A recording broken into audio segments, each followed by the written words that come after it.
Hello, everybody. Thank you for joining us, and welcome to the 2023 Latinx Kidlit Book Festival. My name is Jenny Torres Sanchez, and I am the author of several young adult novels and one picture book. And my latest young adult novel is We Are Not From Here. Please read our anti-harassment policy in the chat box. And please don't forget to subscribe to the Latinx Kidlit Book Festival's YouTube channel. And if you are a school, classroom, librarian, or educator joining us, our school visit fund is back. You can enter to win a free virtual visit from a Latinx author or illustrator for your classroom or library. And you can find the link to that entry form in the chat. Today, I would like us to welcome Javier Zamora. Javier, it is so wonderful to have you here with us.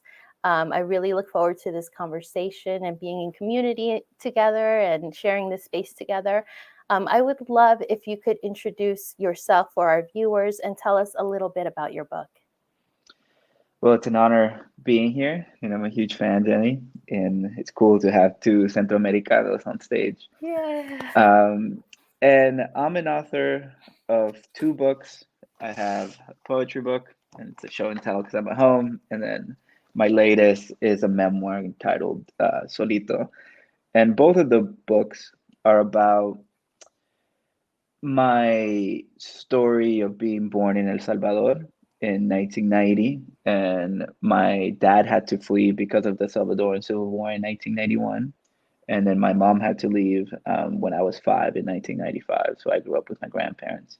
And in 1999, my parents hired the same coyote that helped bring my mom over, and her trip took 2 weeks. And in 1999, I embarked on my own trip. And Solito more so just focuses on that period, and the poetry focuses mostly on my life in the United States as a undocumented immigrant. Wow. Thank you. And thank you for writing those books. I know that, writing about those kinds of personal issues is not easy.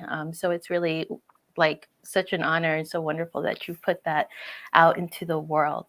I want to talk a little bit about the title of this panel and how it's called We Are Not Alone. And I really love it because I find it to be true. One thing I really love about the Latinx community is our connectedness, right? Mhm. Even among our differences, because we're all from different countries, we have different traditions, different cuisines, different experiences, but we're all kind of united. Personally, my father's from El Salvador, my mother's from Guatemala, my husband is from Mexico, and so in our household, we celebrate all of those cultures. So I Mhm. really feel this tie within the Latinx community, this connectedness. So yes, I truly believe, like this panel says, we are not alone. And yet, Javier, we are sometimes, right? Sometimes we are alone. Sometimes we are solito, and we're battling our own struggles, and even among our collective struggle. For example, the experience of children migrating to the United States alone is not a singular experience, but each person's journey is different, even as it is the same. In my book, We Are Not From Here, we have two narratives, one from Pulga, one from Pequeña, and they take every step together. They take the exact same journey, but it's very different for both of them. So each person is alone, even as we're not alone. And the title of your memoir is Solito, which means Mhm. alone. Can you talk a little bit about the title? I think it's so striking and powerful. And did you know that this would be the title from the start? Were there other titles you were thinking about? And what moments did you feel most alone on your journey? Hmm. And what moments did you not feel alone? Great question. And I also love what happens in your book because you exactly show that even if you go through the exact same trauma, two people might see it differently. Yeah, thank you. And for me, you know, the book, I first of all, I'm terrible at titles, so I didn't Me too, even me too. I had no list of titles, but my agent helped me choose the title because of Mm, this line. I think it's in chapter 4 when I say, "Oh, I am alone, solo, solito, solito de verdad." yeah. And that was the first moment that, as a 9-year-old in a small coastal town in Guatemala, that I acknowledged that I that there wasn't anybody that I knew. My Yeah. grandpa had just left that Mm-hmm. morning. My grandpa came with me all the way to Tecunguman, which is Uh-huh. another Guatemalan border town. Yes. And I think that's a metaphor because I wasn't only alone even before the trip begins. Um, I felt that my childhood was different than others because my dad wasn't there. I Mm-hmm. only knew my dad through phone calls and through letters. And then my mom leaves. So, in a Mm, sense, I grew up without them. yeah. And there's like the initial feeling of being by myself. And then in the trip, my grandpa leaves, and then I'm surrounded by strangers. But as you read the book, you realize that especially three of these strangers, become like my pseudo family. So it wasn't at the end of the book, I'm not really alone anymore. Yeah. But the third aspect of the title, true solitary task that I embarked on, is once I get to this country, I can't tell my story to anybody. The Mm-hmm. people that experienced it with me are no longer there. And I have to be the lone carrier of the trauma. And I had to do that for 20 years. I didn't start writing this book until I was 29. And that really marked me because I didn't know that I wasn't the only one who had suffered this. But when you suffer something traumatic, you don't want to acknowledge what happened to you because you really want what happened to you to never have happened. And so you try to ignore it. Mm-hmm. And so there's a lot of silence that occurred. Wow. Yeah, yeah, yeah. I love what you said about the layers of being alone, and just how long you had to carry that alone afterwards, is so powerful, so profound. Thank you. Um, Talking about the three people who helped you not be alone on your journey.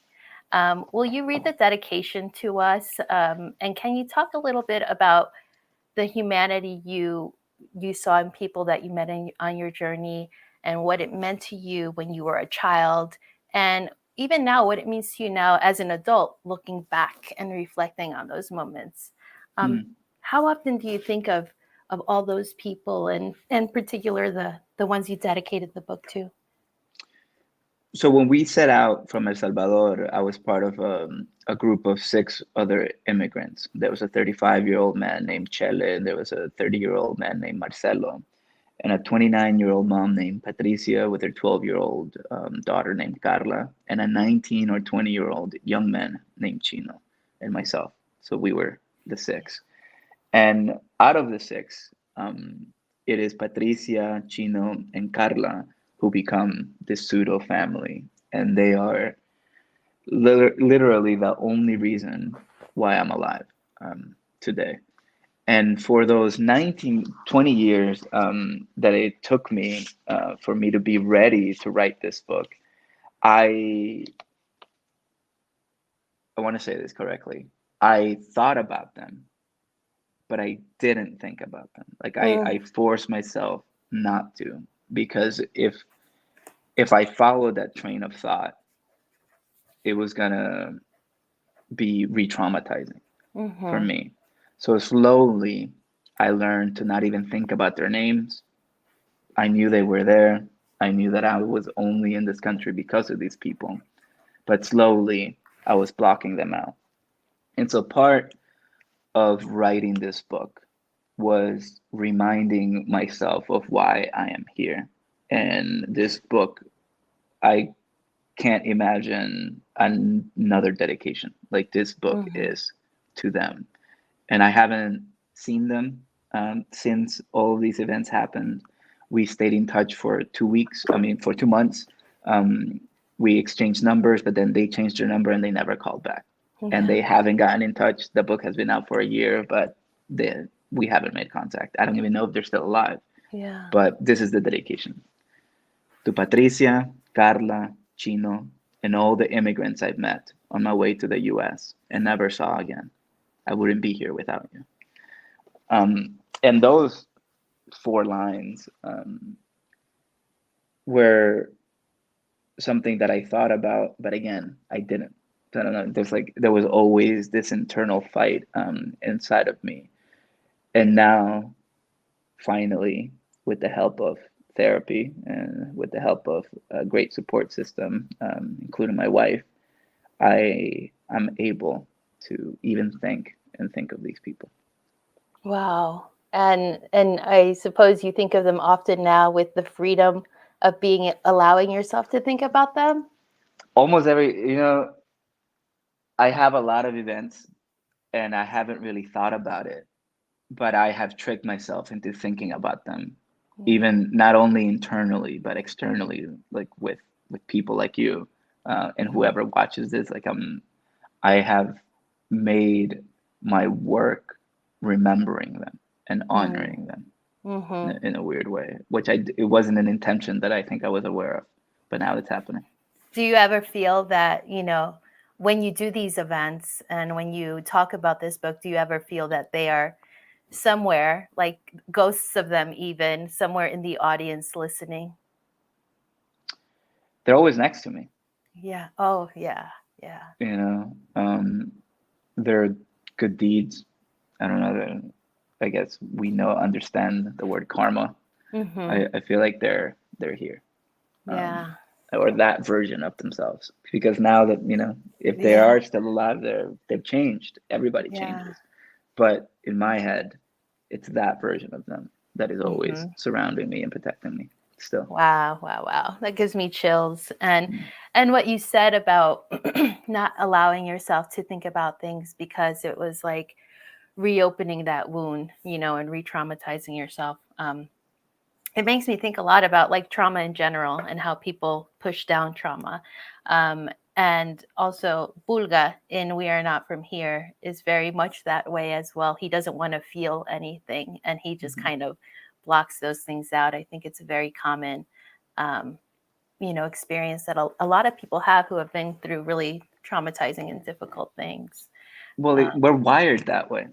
And I that is the biggest hurdle because your brain wants to protect you. know. Your brain doesn't want to remember because it knows that if it remembers, it's going to be debilitating for a while. Yeah. And so that is the trick, how to go through there and face the trauma and look at it in the eye in order to address it and talk about it and to heal from it. Yeah, yeah. So, in writing this book, did you find that very therapeutic? For lack of a better word, like very kind of like you were able to desahogarte of the things that you had You experienced know, and kept quiet for so long. and now for the show and tell aspect of it. I think because I am home, this was the very first version of the book. And this I wrote as a recent arrival, a few months into the country and my first week of fourth grade. Oh, And so I drew my trip. Those are my drawings. And then a therapist wrote and described what I told them. If she wrote it in English, I told her in Spanish. From there, there's a silence for 10 years. And then I write, it takes me 10 years from 17 to 27 to write this book. hmm, And you can wow. see that I'm literally, hopefully growing. Yeah. But then in 2 years, I publish and write this, and this one takes 10 years. And you can see the difference. And the difference with this one was therapy. Mm, You know, with the other works, I wasn't ready mhm, to really think about the people, the memories.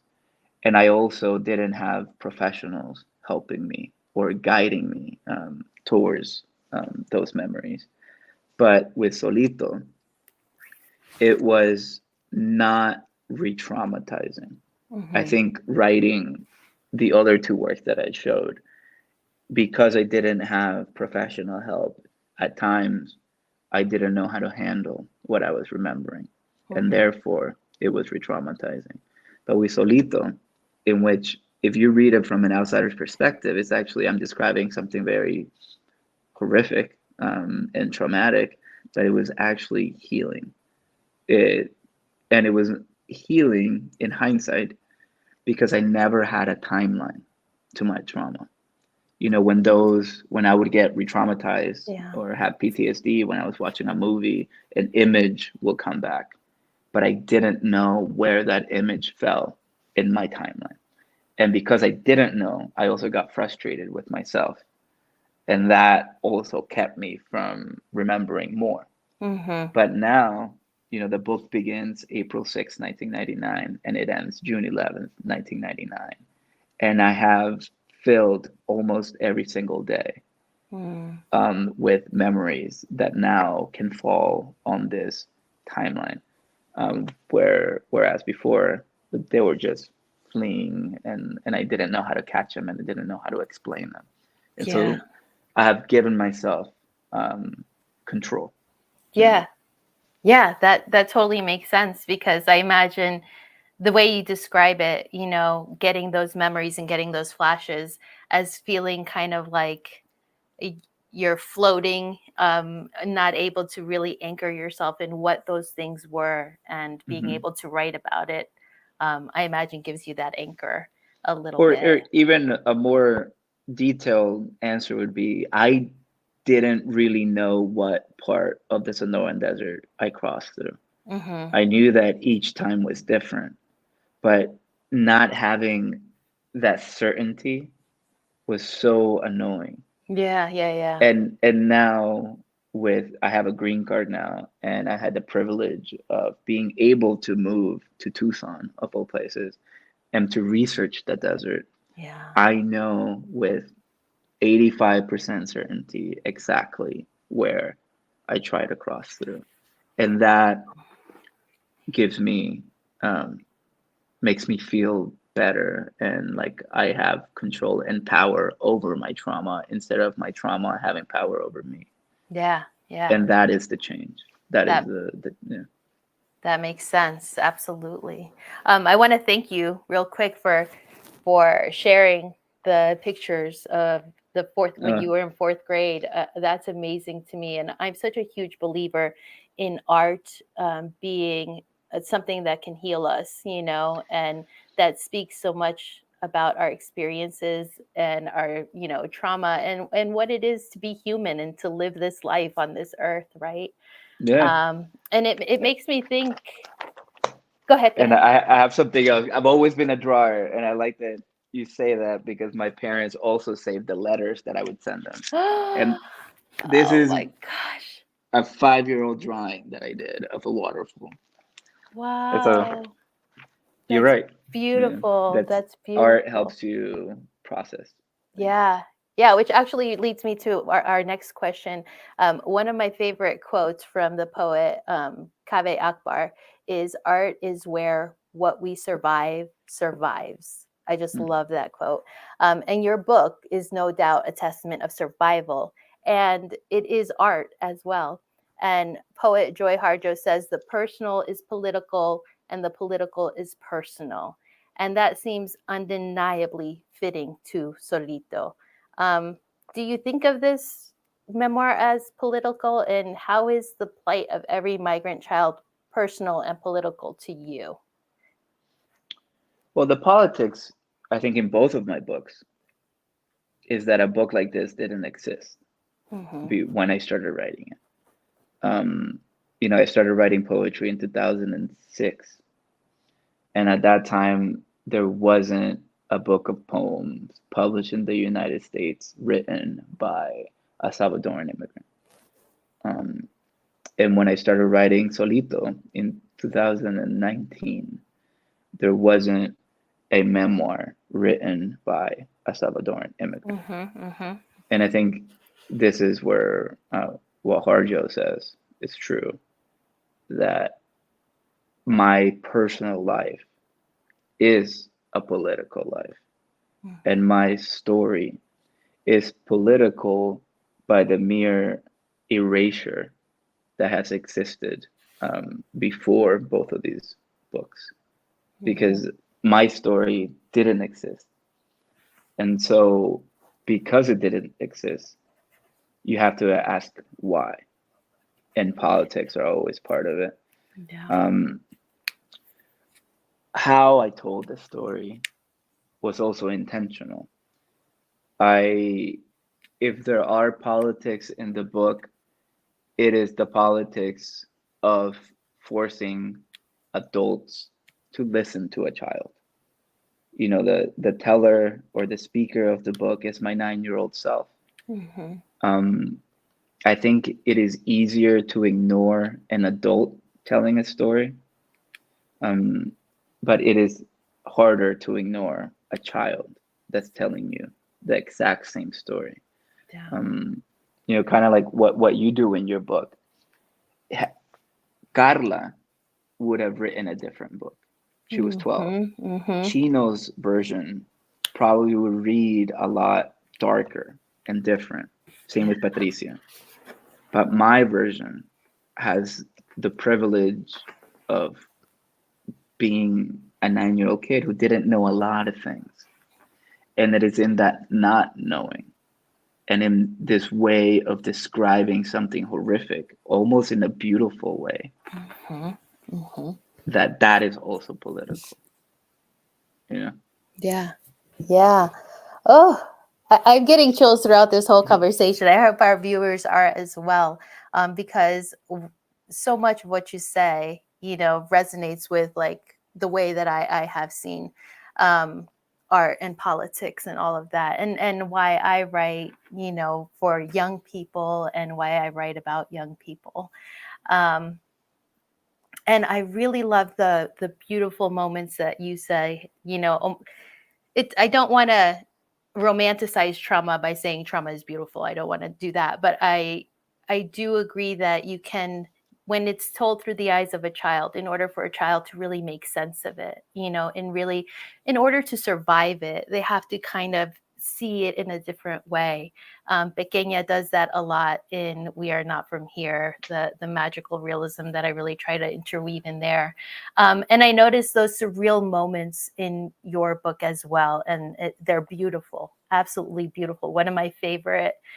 Um, I hesitate to use the word favorite, but one of the moments I find most powerful and touching and beautiful is when you're describing flying in the sky, and you Mm. talk about Paula the lizard. And can you speak about writing those scenes, and can you speak about those moments and what it says about the mental struggle of this journey? You know, I'm an only child, Mm-hmm. and I grew up in rural El Salvador. And I grew up in a time when I grew up watching black and white TV. We got color TV when I was 5 or 6. And so television, um, or the screen, didn't have as much power in my first five, the teachers tell you that are so important. What had power was the outside world. We had cornfields, we had mangoes, pineapples, orange trees, 5 different types of bananas. There were toucans on the trees, torogoses or motmots, beautiful birds all over. We had coral snakes. Our neighbor had an anteater. So my outside world was lush. Yeah. And I really believe that because of this lush, nature centric childhood was so beautiful and important, I know that is why my brain chose to hyper focus on nature and all of the details, like that lizard. Paula is real. I still remember that lizard. Mm-hmm. Um, and I think it was the first time that my brain was like, oh, there's something horrible happening here. Let's look for some. Okay, there's a lizard over here.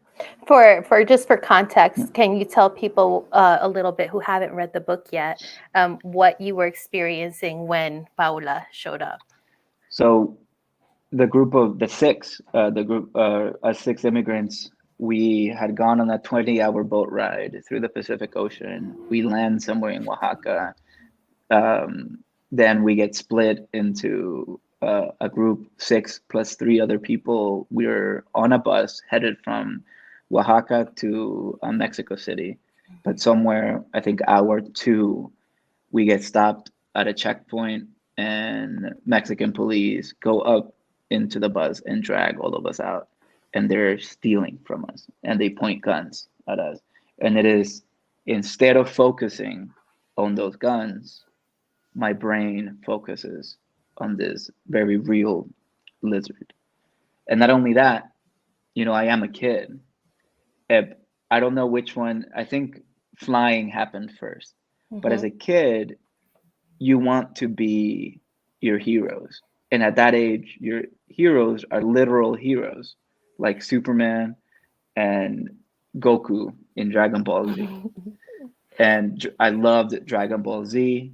And the difference between Dragon Ball and Dragon Ball Z is that Goku learns to fly. Mm-hmm.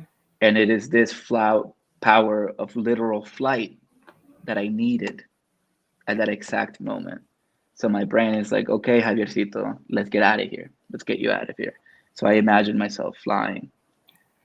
And then when that doesn't work and the guns are still there, my brain goes to like, okay, let's look for nature, and nature as an outlet, and as a device that later down the line in the book, when I'm crossing through the desert, a landscape that I'm not used to. I grew up in coastal El Salvador. And so seeing these weird looking plants, cactus of all kinds, again, my brain is like, let's try to make this a better experience for you. Let's just come up with a game. And let's try to name these weird cactus that you have no idea what they're actually called. And so again, nature Yeah. as a coping mechanism. Yeah. Have you ever, I guess, seen Paula again or thought of Paula again after that? Yeah, that's funny. Um, because we just celebrated 1 year of being married, and Congratulations. thank you. And I proposed a year before we got married, and as we were walking, we were taking a hike, and I told myself I need a sign, and that sign was a lizard Mm-hmm. that looked like Paula.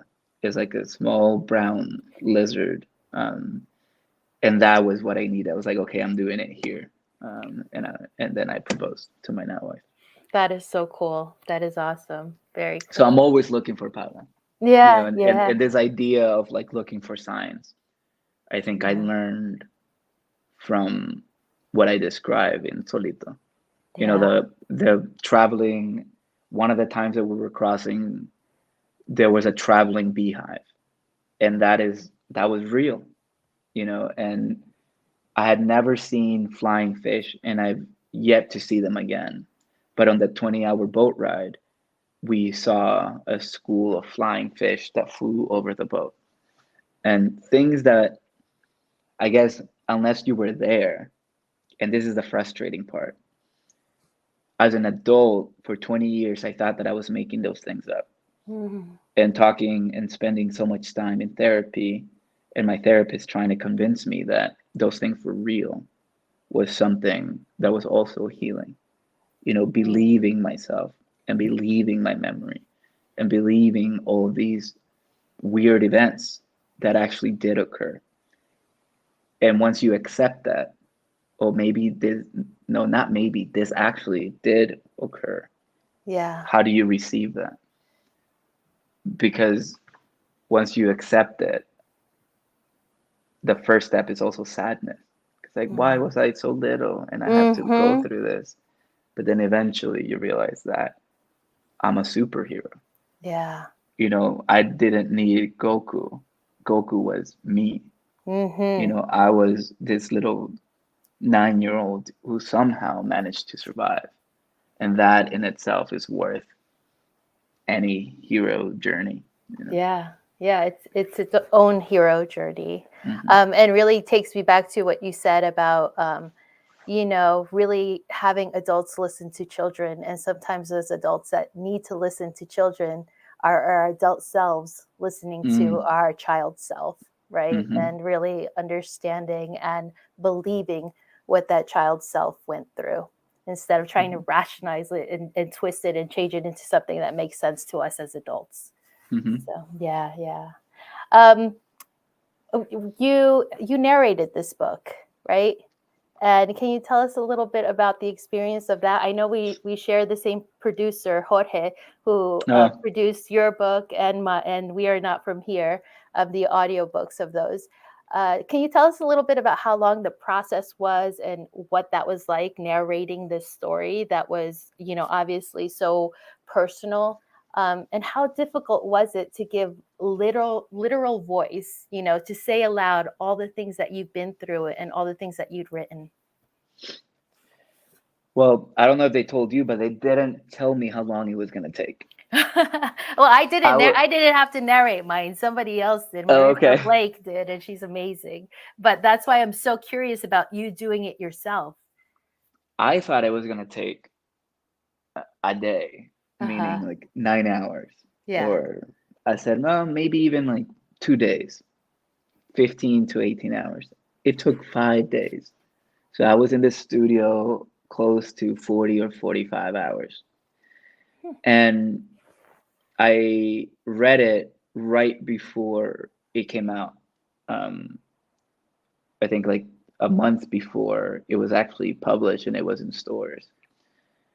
And how I like to describe it is that writing a rough draft or a first version of a book is one experience. Editing something that you've already written and trying to make it perfect is another experience. Reading a final product and not only reading it, but reading it out loud, it's something else. Hmm. I It was the first time that my brain shut that part of it that was like editing. I was like, okay, this could be better, or change this, change that. And once you turn that off, you're just accepting all of the words. And so we stopped recording a lot of times because I was moved to tears. Yeah. It was very difficult. My wife had to, she didn't show up the first day of recording, and then they had to be there for the other four, um, because I needed to take 5 or take 10 Hmm. because I was really listening and taking what I had written in. Um, but in all of those, in the writing and the editing and the reading out loud, the moment that always broke me, I cried at different aspects in all of that, but the one that I always cried in is when I say goodbye, to Chino, Patricia, and Carla, and it's close to the end of the book, and that I think they tell me that they love me, and I'm as a 9-year-old, I'm going through this thing of like nobody's gonna believe me, Hmm. nobody's gonna believe everything that we have gone through, and these 3 people have been there since day one, and now they're not gonna be there. What is that gonna look like? And as an adult, I know what that looked like. And that was me keeping silent and not being able to trust anybody else with this story. Um, because these 2 adults and a 12-year-old were the holders, um, of my trust. And so I'm like saying goodbye to the people that I trust and I owe my life to. Yeah. Yeah. Wow. That's a lot, and I could imagine that's incredibly emotional. And I really, I listened to this book as well. When I listened to it, I was really thinking of you in a studio, um, going, saying aloud all of these things and how difficult that would be. Did you ever feel like little hero self of yourself, like you were flying outside your body as you read this and were giving voice to this? Did you ever feel like, whoa, this is, I almost have to disconnect from this? I think after I was Mm. like, whoa, I just did that. How did I do that? Yeah. And I haven't listened to it. Oh, I don't think I can, yeah. because I've heard that you can almost hear my voice begin to crack, In some and I parts. and yeah, In and some I think parts. that would be hard, Yeah. for me to re-listen. Definitely, Mm. definitely. You mentioned your poetry collection, Unaccompanied, which Yay. is amazing as well. Really, just fabulous. So you're an acclaimed poet, and your poetry book came out in 2017. Can you tell us a little? I know you talked about it a little bit, but can you tell us a little bit more about the collection and how this process was different for you writing Unaccompanied? And writing Solito, even though it's the same subject matter. What Yeah. has writing each of those meant to you? I think, you know, I came when I was 9. That was 1999. In my memory, it wasn't until I turned 16 in 2006 when people began to openly talk about undocumented people. There was a big march, um, national march, the Day Without Immigrants in 2006. Right. And my family stayed home. We didn't march because we were afraid that Homeland Security was going to come to the Mm-hmm. marches and deport all of us. And as a 16-year-old, I think that moment really marked me because it was the moment in which I started to ask questions. Why are we here? Why are my parents in this country? What happened? They had never talked about the war. And so, unaccompanied in poetry, which I started writing the next year when I was 17, I think I was trying to answer that why. How does a fifth of a country's population leave that country, El Salvador? And how do most of those million people make it to a different country, the United States? Um, how does that happen? And then how does 98% of those Salvadorans that came to the United States, how do they not become legal? How do they not have access to a green card? Why are we undocumented? Why do we have to live life like this? Mm-hmm. And as a teenager, as a young 20-year-old, that was the aim. And so a lot of the poems are about my parents' testimonies about their lives during the war. They're angry poems, teenage poems about me finding out that being undocumented in this country was going to be difficult, to say the least. Um, and so that is the difference. And I think because I was trying to conceptualize and to obtain facts and to know the history of how we have gotten here, those precise things kept me from going deeper into my own journey Okay. that I then describe in Solito. Those 10 weeks don't Mm-hmm. really appear in Unaccompanied. Nobody except for Chino gets a poem, and Chino only gets one. He Mm-hmm. appears in 2 pages out of the 88. So that's also telling about where I was in my own healing journey, trying to heal from these 10 weeks that I describe in Solito. Yeah. Wow.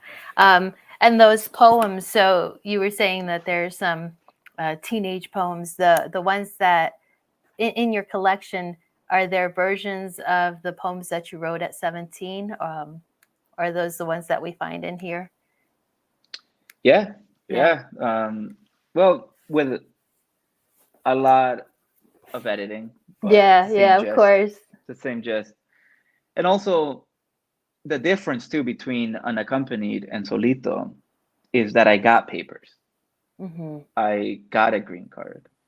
So a lot of unaccompanied, it's also this frustration of not seeing my grandma, my grandpa, and the people that I left behind, not being able to return to my home, my literal home. Yeah. Um, but with Solito, I have visited, I had visited my home by the time that I start writing it. And so that Mm. wasn't also this like carrot that I was trying to reach, you know? Right. Right. Yeah. That's so interesting. Yeah. Um, let's talk about food a little bit.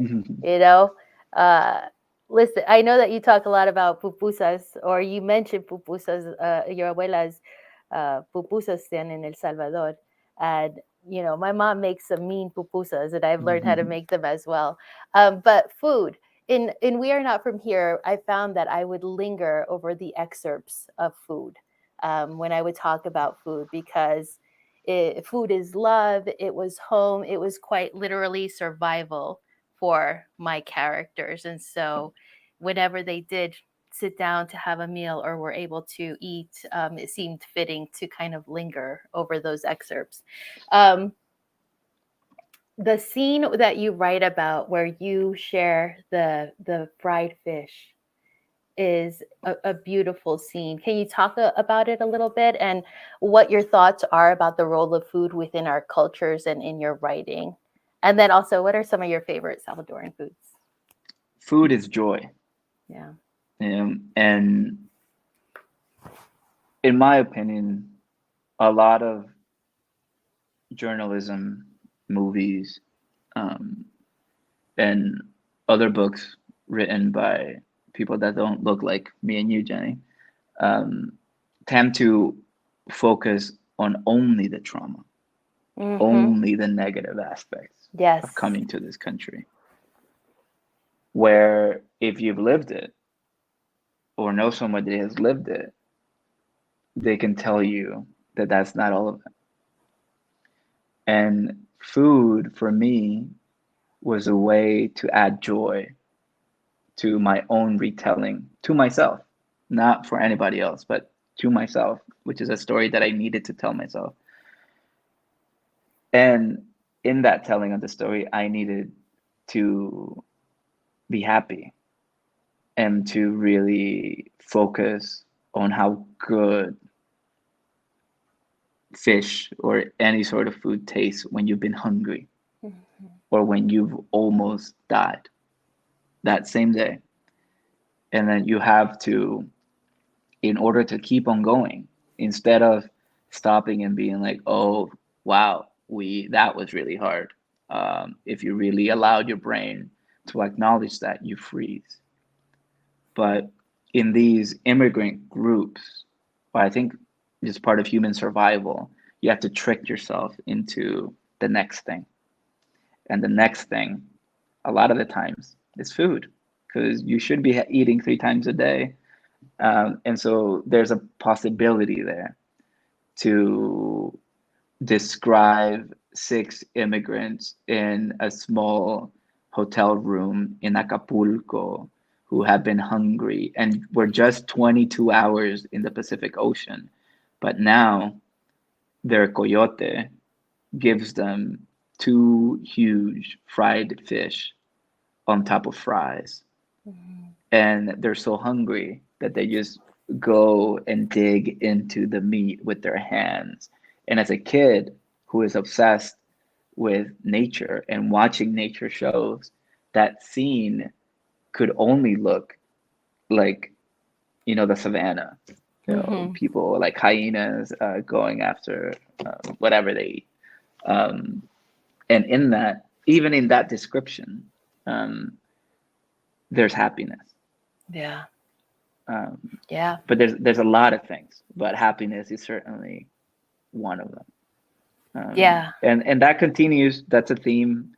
You know, the a scene that made me cry in the audiobook. It's also, I think, the second time that right before we attempt to cross the second time, we get a warm meal at an albergue. Hmm. And that meal meant so much Hmm. to me because we hadn't had warm food in days. Yeah. Um, and also, there's a theme of tortillas. You Hmm. know, they get thinner and thinner the more north Mm, or the closer we got to the United States. yes. And yeah, just food is Wow. everything. Yeah. Yeah. That's beautiful. Yeah, that's something that one thing I wanted to touch on that you said is the difference of telling a story from outside the community and from within the community, because that was something that was really important to me as well. And we are not from here is to be honest about the drama, about the trauma, right? Because it's you don't want to like give anybody the some false understanding of what that really is. It's brutal and it's difficult and it's violent, and all of that, but also to focus on the love in our Mhm. communities and in our countries and the tenderness, and that it is difficult to leave those things behind. Yeah. I think we have a little less than 15 minutes, and I know that we have some questions or comments that I want to kind of read here. Wow. Um, and the first one says, "What strategies, resources, or methods do you recommend using to sensitively teach about these topics using these books in our classrooms?" So, what strategies, resources, or methods to use to teach these books? Um, Like yeah. I would just point out what exactly what you just said, which is being honest in a radical way. Hmm. If you are a teacher that is teaching a book like ours, I think it is important for your students to know what you have at stake, or whether you have family members that are immigrants, or whether you are an immigrant yourself, or if you're not.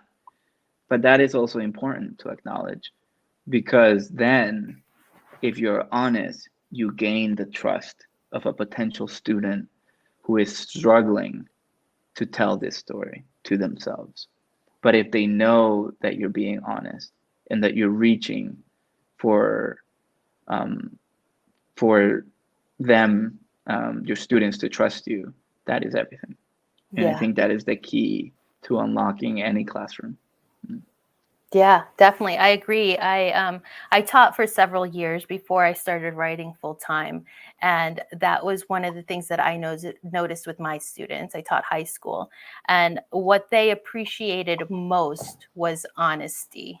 Um, they didn't want to be lied to. They Mhm. wanted honest conversations, and I think that it's something that so many adults are afraid of because it makes them uncomfortable, but students are ready to have those kinds of conversations.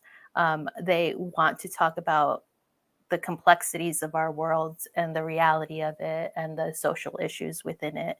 Um, and so I think being honest is definitely something that you want to make sure that you um, highlight as if somebody were to teach this book, and also be sensitive about the communities that it affects. um, you know this book is not something, or our books and books like Solito and We Are Not From Here are not books that can be taught in a way or read as thrillers, because they're about real life, and it Mhm. deals with trauma. And so I think one thing that you have to do as an educator is make sure that you never approach a book like this in a way that highlights the violence but is honest about the violence and the realities of it. So Mhm.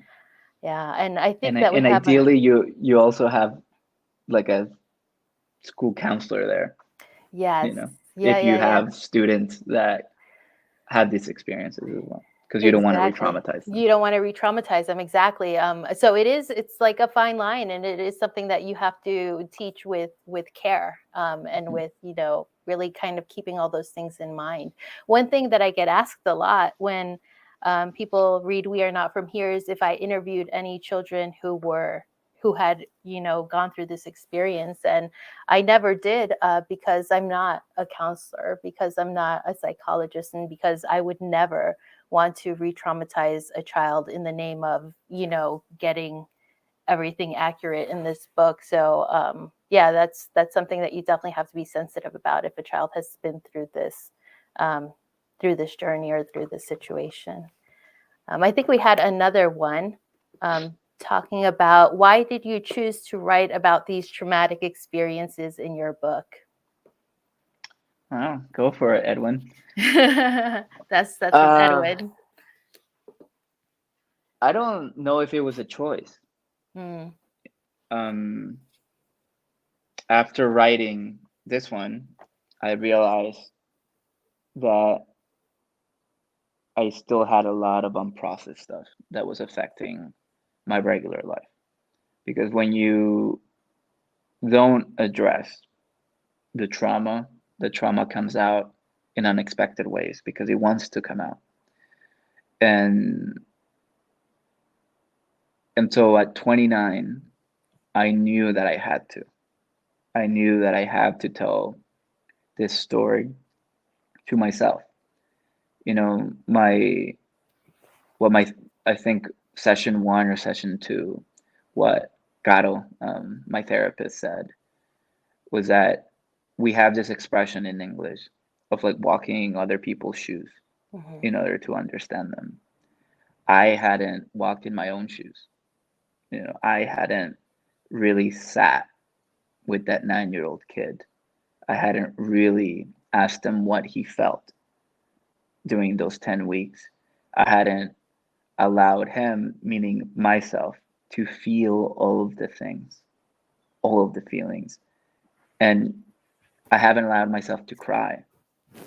As a Latino man, I think is very anti, patriarchy to in order to cry.